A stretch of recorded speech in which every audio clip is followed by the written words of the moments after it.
It's absolutely fascinating to learn how our kids' brains work and how we can adapt their learning to how God created them.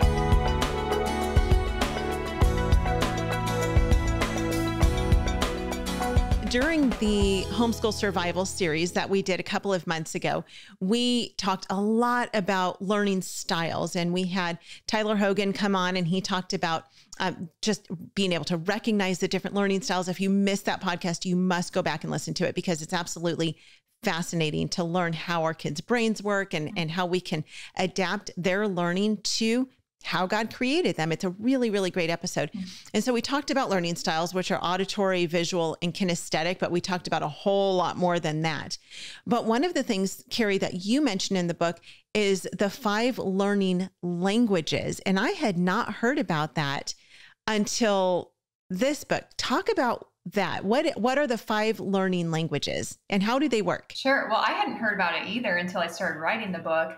I did a lot of research on homeschool books that were already out there. And a lady by the name of Janisse Brown, she has a book called How to Homeschool. It's just a little one that you can fit in your pocket and get on Amazon.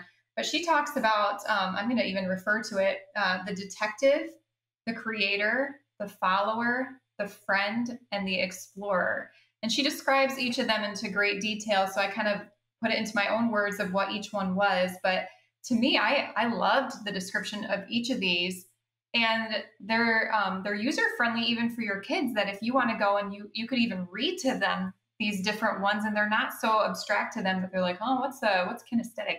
Like to them, they're like, oh yeah, I can relate to that when I'm the detective. So it kind of takes those other learning styles and puts them more into like a kid-friendly version of it. So the detective he's the one that's like, or he or she, they're out on a mission. They want to go find stuff. They want to dive deeper into different subjects and figure out things on their own.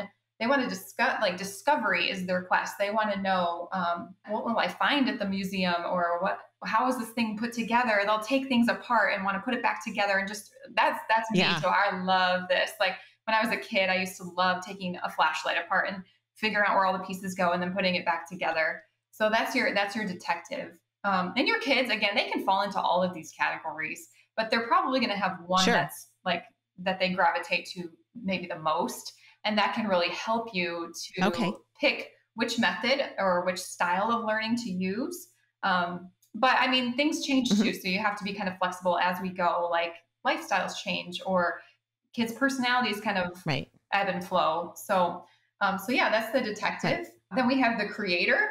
Does your daughter like to invent things? So this is my son, the creator.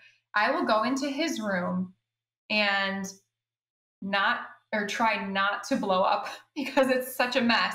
And his room is like a wreck all the time. Actually, both of our boys.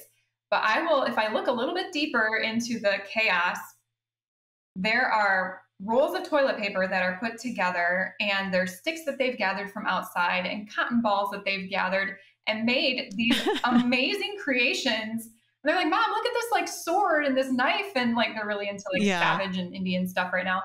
But if I let go of who I am and my control freakness, then I can discover that there is so much there. So yeah, that's the creator. And each of these, like I put in my book too, what approach might work best for you if there are these different styles. So for example, the creator, he might really thrive on the Montessori method or the unschooling method. So let's move on to the next one. What is the third learning language? Yes, and I just want to give credit back to Janisse Brown again too. This is where I was getting all this information and just kind of put it into my own words here. But so the detective, we talked about the creator, and the third one is the follower.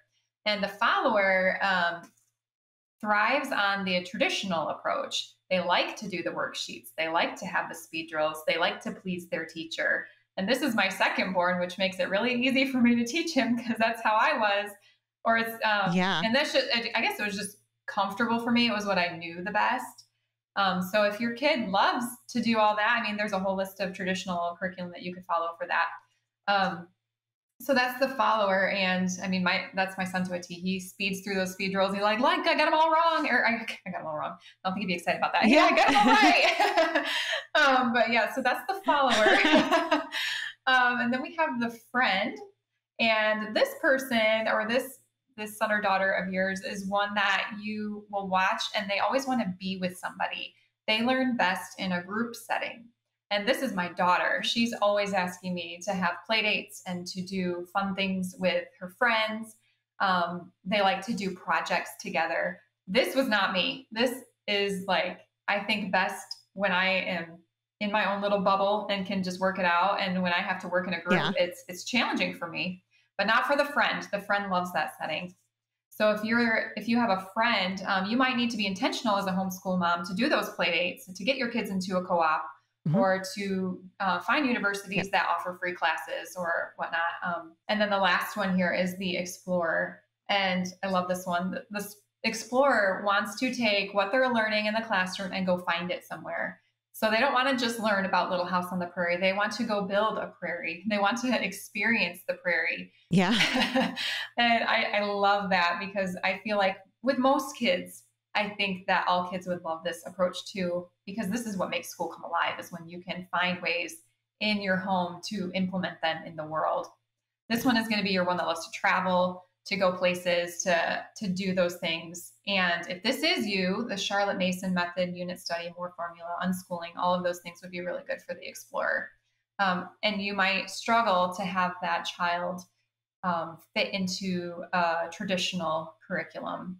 And I would even encourage you, if you get a chance, to read the different, or talk about them with your kids, because when you put them into those terms, it's really easy for them to identify themselves within that context. So, and another great way to find out if this is which one they are is to just watch how they play, watch how they interact with people, and then try to cater your homeschool experience to what fits your kid and what fits you.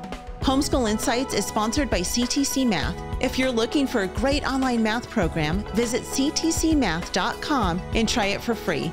For more great homeschool inspiration and resources, listen to the Schoolhouse Rocked podcast every Monday, Wednesday, and Thursday.